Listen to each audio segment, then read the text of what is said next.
በሚመለከት ስምምነቱ ከሁሉ ፓርቲዎች ውጣጣ ነው። እኛ ምናል አንፈልግም፣ ብልጽግና አይፈልግም። ግድ የለም እናንተ የሚመቻችሁ ምረጧል። የሚመቸን ጌታቸው ነው አሉ። ጌታቸው ፕሬዝዳንት ሆነ። ጌታቸው በፍጹም አንፈልግም ብሎ አባረሩና የሚመቸን ታደሰ ነው አሉ። ታደሰ ተመረጠ። አሁን ደግሞ ታደሰ ሲባረር እንጠብቃለን።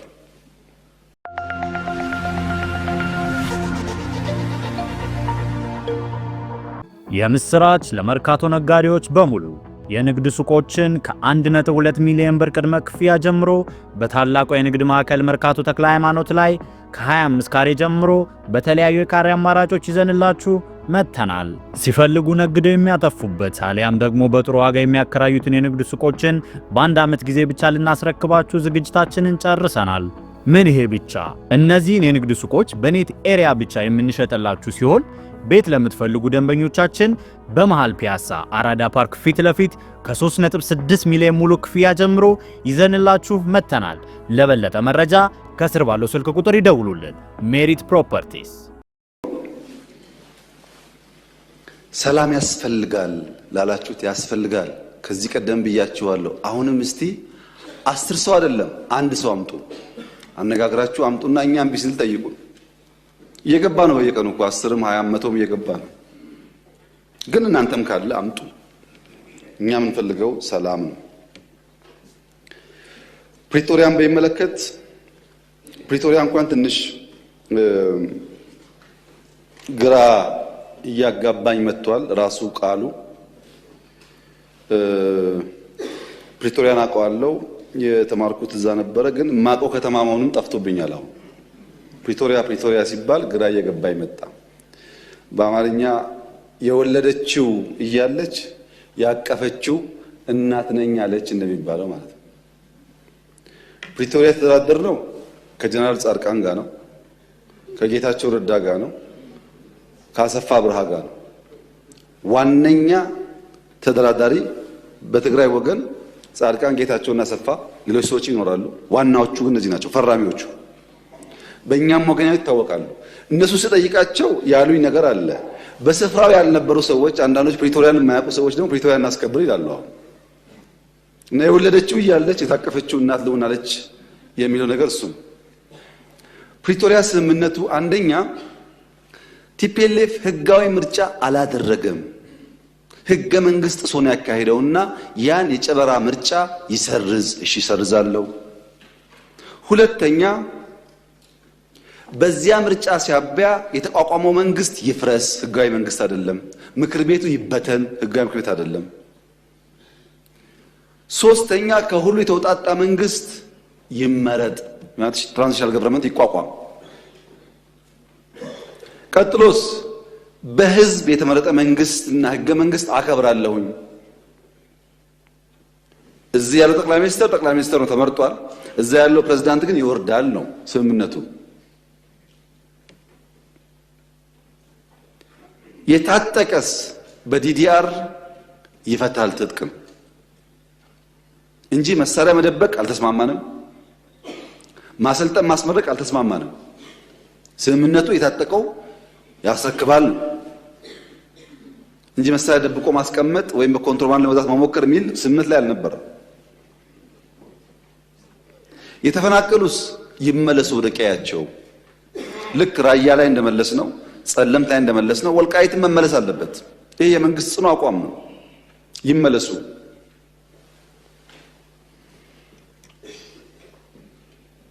የውጭ ጉዳይ፣ የጸጥታ፣ የመከላከያ ጉዳይስ የፌደራል ስልጣን ነው። ማን ያለው? የራሱ የህወሓት ህገ መንግስት። እኔ አልጻፍኩም። የነሱ ህገ መንግስት የውጭ ግንኙነት በሚመለከት የፌደራል መንግስትን ይመለከታል፣ መከላከያን በሚመለከት፣ ደህንነት በሚመለከት ፌደራል ይመለከታል ይላል ህገ መንግስቱ። አልቀየርነውም፣ ታውቃላችሁ። እነሱ ስልጣን ላይ ያሉ የሚሰራ ህገ መንግስት እነሱ ሲወርዱ የማይሰራ መሆን የለበትም። ምን እያደረጉ ነው እነሱ? ከውጭ ጋር ምን እያደረጉ ነው? እሱን ትቼ ማለት ነው። የለም የመሬት ጥያቄ አለ፣ ኮንቴስትድ ኤሪያ አለ። በአማራ ይገባኛል የሚባል ቦታ፣ በትግራይ ይገባኛል የሚባል ቦታ አለ። እሱ እንዴት ይፈታ ለሚለው ራሱ ህገ መንግስቱ ምላሽ አለ። የተከበረው ምክር ቤት በአንክሮ እንዲያስተውል የምፈልገው ኢትዮጵያ ውስጥ በኦሮሚያና በአማራና በሶማሌ በምናምን መካከል ድንበር የለም፣ ወሰን ብቻ ነው ያለው። ወሰን ሲያስቀምጥ ክልል 1 2 3 ሲል ህገ መንግስቱ ቀበሌ ግን አያሰምርም። እችኛዋ ካርታ የኦሮሚያት አይልም ህገ መንግስቱ። ምን ይላል? አከራካሪ ጉዳዮች ካሉ በህዝበ ውሳኔ ምላሽ ያገኛሉ ይላል እንጂ ድንበር አስምሮ ልክ እንደ ኢትዮጵያና ሱዳን ኢትዮጵያና ኬንያ ድንበር ነው አይልም። የሚያጨቃጭቅ ቀበሌ ካለ የሚኖርበት ህዝብ ተወያይቶ በፌዴሬሽን ምክር ቤት ተወስኖ ወደዛም ወደዚህም ሊሄድ ይችላል። ህገ መንግስቱ የሚለው ይሄንን ነው። ይሄን ደግሞ በኢህአደግ ዘመን ብዙ ሰርተውበታል። በተለይ ድሬዳዋ ላይ ድሬዳዋ የኦሮሚያ ክልል አካል ነበረ በህገ መንግስቱ። ሶማሌዎች እና ኦሮሞዎች ወንድማማች ሆነው ለብዙ ዓመት ኖረዋል። ድሬዳዋ ጋር የይገባኛል ጥያቄና ክርክር ተፈጠረ። ሲፈጠር በኢህአደግ ዘመን በዚህማ አንጨቃጨቅም፣ ድሬዳዋ ከኦሮሚያ ይነጠልና ለፌዴራል መንግስት ይሁን፣ ሶማሌ አንዱን ተርም ከንቲባ ይሁን፣ አንዱን ተርም ኦሮሞ ከንቲባ ይሁን ብለው አስማሙ። ይሄ ግን ህገ መንግስት ላይ የለም። ከዚያ በኋላ ድሬዳዋ ሶማሌና ኦሮሞዎች በሰላም እየኖሩ ነው። በጣም ጥሩ። ሰላም እስካመጣ ጊዜ ድረስ ችግር የለው። አሁን በሶማሌና በኦሮሚያ መካከል የብዙ ቀበሌዎች ጥያቄ አለ። ብዙ በሲዳማና ወላይታ መካከል አለ ጥያቄ። በአፋርና ሶማሌ መካከል ጥያቄ አለ። ዩኒክ አይደለም። ወልቃይት ላይ ጥያቄ ዩኒክ አይደለም። ሁሉም ጋር ጥያቄ አለ። ሁሉም ጋር የሚፈታው ግን በሰላማዊ መንገድ ህዝቡ ቦታው አርፎ በህዝብ ውሳኔ መሆን አለበት ነው።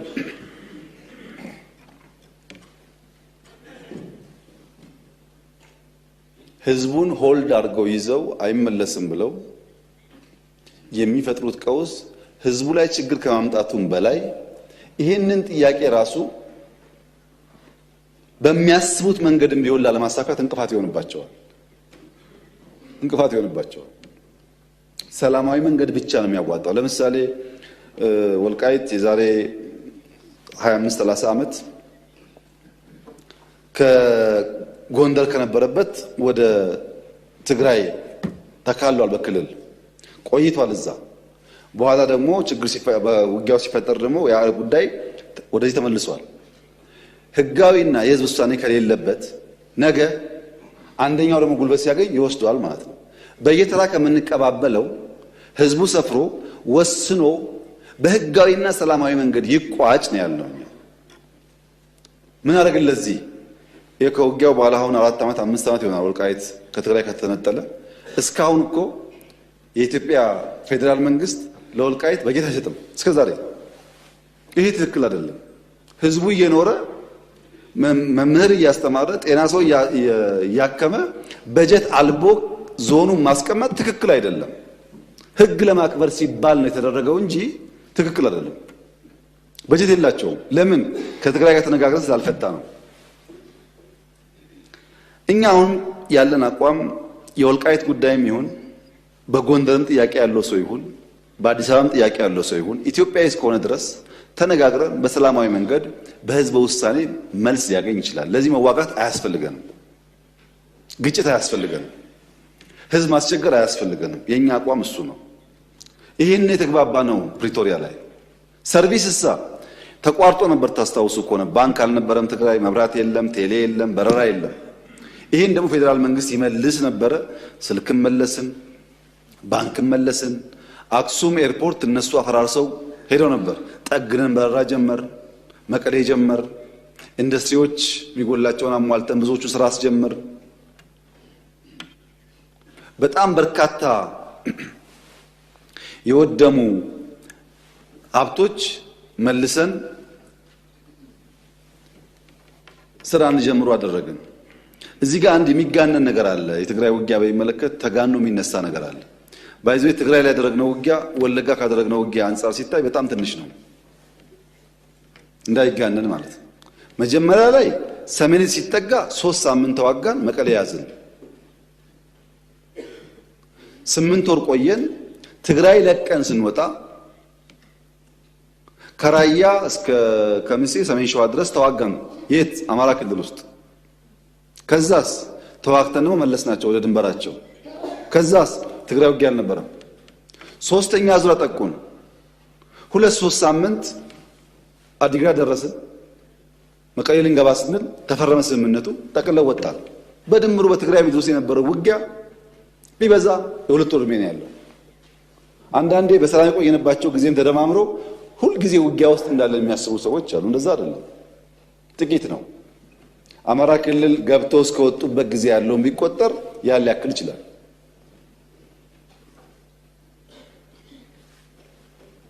መንግስት በሚመለከት ስምምነቱ ከሁሉ ፓርቲዎች ውጣጣ ነው። እኛ ምን አለ አንፈልግም፣ ብልጽግና አይፈልግም። ግድ የለም እናንተ የሚመቻቸው ምረጧል። የሚመቸን ጌታቸው ነው አሉ። ጌታቸው ፕሬዝዳንት ሆነ። ጌታቸው በፍጹም አንፈልግም ብሎ አባረሩና የሚመቸን ታደሰ ነው አሉ። ታደሰ ተመረጠ። አሁን ደግሞ ታደሰ ሲባረር እንጠብቃለን። እኛ ሰው አልመረጥንም። መራጭ እነሱ ናቸው። መርጠው የማይስማማቸው ታስታውሳላችሁ። በሐዋሳው ጉባኤ በመጀመሪያው ለውጥ ላይ ችግር ነበር። በሐዋሳው ጉባኤ 100% የቲፒኤልኤፍ ማዕከላዊ ኮሚቴ ድምፅ ሰጥቶ ከመረጠኝ በኋላ በ2 ወር 3 ወር ደግሞ አልተስማማውም። ራሱ መርጦኝ ማለት ነው። አሁን ያለውም እንደዛ ነው። እኛ በጀት እስካሁን እንለቃለን፣ ማክሲመም ሰፖርት እናደርጋለን። የተበላሸ በአቅም ጠግነናል። የኛ ፍላጎት ትግራይ ክልል ተጨማሪ ውጊያ አያስፈልግም። ዓላማ የለውም። ትግራይ የሚደረግ ውጊያ ዓላማ የለውም። ዓላማ የለው ውጊያ ደግሞ የተሳካ ይሁን ያልተሳካ ማረጋገጫ የለውም። የሆነ ግብ ለማሳካት ካልሆነ በስተቀር ዝም ብሎ ሰው ህይወቱን አይከፍልም። ጥቅም የለውም ትግራይ የሚደረግ ውጊያ እና ሰላም ያስፈልጋል። የጥይት ድምፅ ሞት አያስፈልግም። እኛ እንደው ከአማጺ ጋር መነጋገር ልምዱ አለን። ቅድም እንደገለጽኩት ተወያይተናል። ቲፒኤልኤፍም በሰከነ መንገድ አንደኛ ምርጫ ቦርድን አክብሮ ህገ መንግስት አክብሮ ትክክለኛ ጉባኤ አድርጎ ህጋዊ ፓርቲ መሆን የሚጠበቅበት ከባድ ነገር እኮ አይደለም። ምርጫ ቦርድ መጋበዝ፣ አሰራሩን መከተል፣ ጉባኤ ማካሄድ፣ ምርጫ መሳተፍ፣ ካሸነፈስ መንግስት መሆን። ግን ለመወዳደር ለምርጫ ዝግጁ ካልተኮነ አስቸጋሪ ይሆናልና በዚያ ሳይድ ያለኝ ምክር እኔ ውጊያ ይበቃናል፣ አያስፈልገንም። ግድ የላችሁ ብትዋጉም አታሸንፉ፣ አይታችሁታል፣ ጥቅም የለውም። ግን ውጊያ አያስፈልገንም። ተባብረን አገር እናልማ ነው። ለምን ጉልበት ይዞ ያልወጣውን ተራራ ከዘራ ይዞ አይወጣውም ይባላል። በጉልበት ዘመን ያልሆነውን ዛሬ አይሳካም። ኢትስ ቱ ሌት ባይ ዘ ዌይ የኢትዮጵያን መንግስት በኃይል ኢትስ ቱ ሌት አይቻልም። አለፈ። ያኔ ተሞከረ፣ አልሆንም፣ አለፈ። ካሁን በኋላ ሰላም ብቻ ነው። እንደ አባይ 1000 ዓመት ሸለቆ ሲጓዝ ይኖራል እንጂ አንድም ቀን መንግስት በኃይል መጣል አይቻልም። ለዚህም የትግራይ እናት የምትፈልገውን ሰላም ማምጣት መሯቸዋል። እነሱ ልጆቻቸውን ገብረው በቃን ብለዋል። ለነሱ ሰላም በእኛ በኩል ዝግጁ ነን። በዚያ ሳይድም ዝግጁ መሆን ያስፈልጋል። በቅርቡ ሰምታችሁ ከሆነ ወታደሮች ደሞዝ ጭማሪ በሚል ትንሽ ችግር ገጥሞ ነበር ትግራይ ውስጥ። ትግራይ ያሉ የታጠቁ ኃይሎች በዲዲአር በህጋዊ መንገድ ቢወጡ ለራሳቸውም ለቤተሰባቸውም ለሀገርም ይጠቅማል። ወጣቶች ናቸው፣ ጉልበት አላቸው፣ ማቋቋም ይቻላል። እነሱ ዲዲአር ፕሮሰስ ውስጥ እንዳያልፉ አድርጎ በመያዝ በደሞዝ መጨቃጨቅ አስፈላጊ አይደለም። ትግራይ የምንልከው በጀት በሙሉ የሚውለው ለወታደሮች ነው። ይሄ ትግራይን እየጎዳ ነው ያለው። በነገራችን ላይ አሁን ለምሳሌ ጅጅጋ በጣም ከፍተኛ ለውጥ አለ። በኮሪደር አይታችኋል። ከሶማሌ ክልል ገቢ በከፍተኛ ደረጃ የትግራይ ክልል ገቢ ይበልጣል። ባለፈው ዓመት የትግራይ ይበልጣል። ከጅጅጋ ገቢ መቀሌ 6-7 እጥፍ ይበልጣል ገቢው። ገቢ ተሰብስቦ ከሶማሌ ክልል በላይ ከዚህ ተመድቦ እንዴት መቀሌ ውስጥ 1 ኪሎ ሜትር 2 ኪሎ ሜትር ኮሪደር አይሰራም? ይበልጣል ገቢያቸው። በፋክት ያለው እናንተ ማየት ትችላላችሁ። ወደ ልማት ካልተኬደ ሁል ጊዜ ውጊያና ግጭት ጠቃሚ አይደለም። ቅድም እንዳነሳሁት 30 ዓመት ስልጣን ላይ ባሉበት ጊዜ የትግራይ ህዝብ ትናንሽ 50 መቶ ግድብ ቢገደብለት ኖሮ ከራሱ አልፎ ሌላ ይመግብ ነበር። ስልጣን ተይዞም አልተሰራም፣ አሁንም አልተሰራም። ህዝቡ ግን ይቸገራል እና እንደዛ እንዳይሆን በተቻለ መጠን ወደ ሰላም ወደ ንግግር ገብቶ የህዝቡን ችግር መፍታት ያስፈልጋል። በዘንድሮ ክረምት እርሻ ለማየት በድሮን ትግራይ በስፋት እንበር ነበር እና በጣም የሚገርም ነው ማሳ ያለው ውሃው ዝናብ ነው የምታዩት ከፍተኛ ስለነበረ ከፍተኛ እርሻ ይታያል በንጽጽር በኢሜጅ ወሰድናቸው መረጃዎች የሚያሳዩት በትግራይ የተሻለ ምርት እንዳለ ነው እኛ የምንፈልገው ያ ምርት በሰላማዊ መንገድ ተሰብስቦ ወደ ገበያ እንዲውል አርሶ አደር እንዲጠቀምና ከልመና እስረኝነት እንዲገላገል ነው የምስራች ለመርካቶ ነጋዴዎች በሙሉ የንግድ ሱቆችን ከ1.2 ሚሊዮን ብር ቅድመ ክፍያ ጀምሮ በታላቁ የንግድ ማዕከል መርካቶ ተክለ ሃይማኖት ላይ ከ25 ካሬ ጀምሮ በተለያዩ የካሬ አማራጮች ይዘንላችሁ መተናል። ሲፈልጉ ነግደው የሚያተርፉበት አሊያም ደግሞ በጥሩ ዋጋ የሚያከራዩትን የንግድ ሱቆችን በአንድ ዓመት ጊዜ ብቻ ልናስረክባችሁ ዝግጅታችንን ጨርሰናል። ምን ይሄ ብቻ!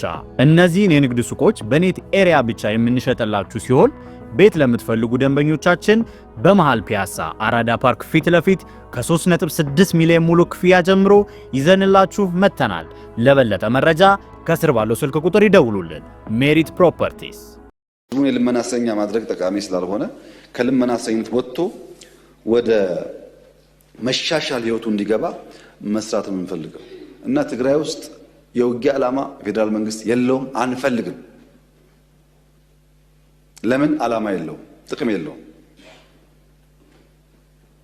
የትግራይ ክልል ያሉ ሰዎች ይሄን ተገንዝበው ወደ ሰላም ቢያዘነብሉ ይሻላል ነው ምክሩ የኢንክሉሲቭ ናሽናል ዲያሎግን በሚመለከት እንደተባለው ከሞላ ጎደል አጀንዳ የማሰባሰብ ስራ ተሰርቷል ከሞላ ጎደል አጀንዳ መሰብሰብ የጨረሱ ይመስለኛል ምክክር ይበጃል ያሉ ሰዎች ተወያይተዋል አይበጅም ያሉ አልተወያዩም የት ኦሮሚያ ይበጃል ያለ ተወያይተዋል አይበጅም ያለ አልተወያየም አማራም ሁሉም ጋር እንደዚህ ነው ሁሉም ሰው አይፈልግም ውይይት የፈለገ ተወያይቷል በውጭ ሀገርም እንዳያችሁት ውይይት ለማድረግ ተሞክሯል የሚያሳዝነው ግን አውሮፓ ለንደን ላይ ጥቂት ኢትዮጵያውያንና በርከት ያሉ ኤርትራውያን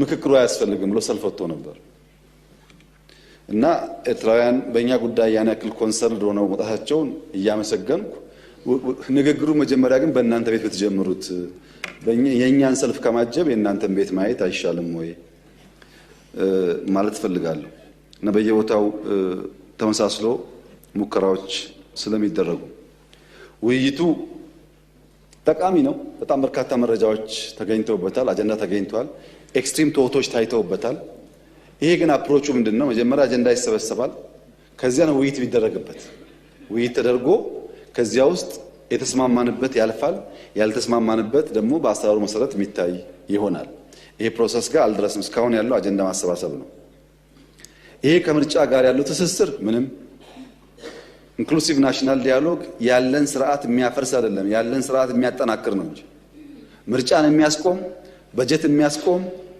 የወታደር እንቅስቃሴ የሚያስቆም ዲያሎግ አንፈልግም መንግስት እንደ መንግስት ፈንክሽን ያደረገ ግብአት ያለ ሐሳቦች ይመጣሉ አልን እንጂ መንግስት ስራውን አቁሞ ምርጫ አቁሞ በጀት ማጽደቅ አቁሞ ፓርላማ በትኑ አላልንም እና ከዛ በፊት ካለቀ እሰየው ግብአት እንወስዳለን ከዛ በኋላ ካለቀ እሰየው ግብአት እንወስዳለን እንጂ ምርጫን የሚረብሽ ነገር ከንግግሩ ጋር የሚፈጠር አይመስለኝም የምርጫ ስርዓቱ ላይ የሚያመጣው ለውጥ ደግሞ ካለስ ከምርጫ በፊት ከታየ ያኔ ይታያል ከምርጫ በኋላ ከታየ ደግሞ ያኔ በሚወሰነው መንገድ የሚታይ ይሆናል ምርጫ ግን ጊዜውን ጠብቆ የሚፈጸም ይሆናል እዛው ላይ ያለን አንዳንድ ፍላጎቶች አሉ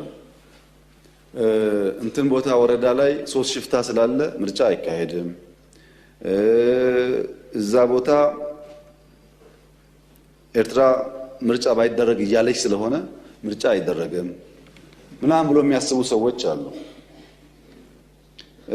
ምርጫ ይደረጋል ምርጫ ለማድረግ ደግሞ መንግስት በቂ አቅም አለው ምርጫ እንደ ውይይት ነው የፍላጎት ጉዳይ ነው ሐሳብ አለኝ ፈልጋለሁ ያለ ሰው መሳተፍ ይችላል እርግጠኛው የምነግራችሁ 6ኛው ሀገራዊ ምርጫ እስካሁን ከነበረ ምርጫ የተሻለ ነው ድፍን ኢትዮጵያ ህዝብ ያቀዋል 7ኛው ደግሞ ይሻላል ይሄ ምክር ቤትም አሁን ያለው መልክ አይኖርም ብዬ ነው ያስባለሁ ብዙ ድምጾች የሚገቡበት እንደሚሆን ተስፋ አደርጋለሁ ያ ያስፈልጋል ዲሞክራሲያዊ ምርጫ ማካሄድ አለብን ሌላ ድምጽ ለመስማት ኦፕን መሆን አለብን እንደ መንግስትም እንደ ፓርቲም አማራጭ ድምጾች የሌሉበት ምክር ቤት አይፈይድም አይጠቅመንም ያ እንደተጠበቀ ሆኖ እነሱ ሱፋቸው ስላልታጠበ ስላልተተኮሰ ምርጫ የሚቀር የሚመስላቸው ሰዎች ደግሞ ሞኞች ናቸው።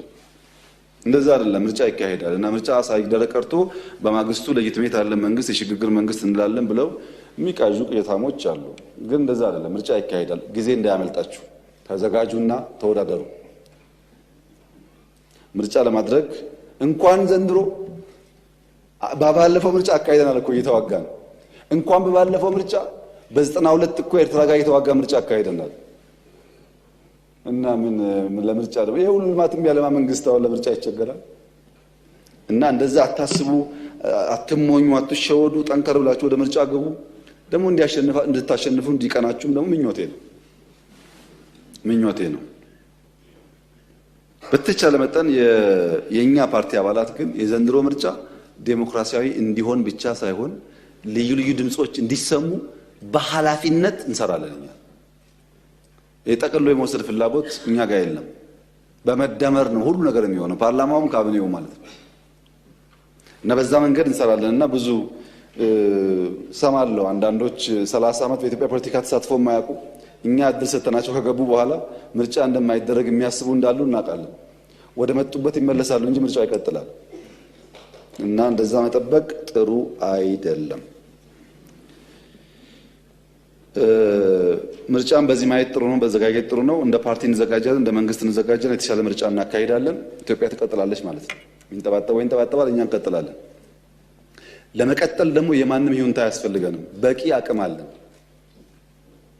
ቅድም በሚያስደንቅ መንገድ አንድ የምክር ቤት አባል እንደገለጹት ዝሆኑ መወጋቱንም በማያስታውስበት ሌቭል ነው ያለው እና ጊዜ ማባከን ጥሩ አይደለም ለዛ ማለት ነው። ፍትህን በሚመለከት የፍትህ ስርዓቱ በአንድ በኩል ነፃነትን ይጠብቅ፣ በሌላ በኩል ደግሞ ስርዓት እንዲያሻሽል ነው የምንፈልገው። ገብተን ፍርዱን ይሄን ፍረድ ያን አትፍረድ ማለት አንፈልግም። ነፃ ተቋም ነው። ተጠሪነቱ ደግሞ ለኛ ሳይሆን ለእናንተ ነው።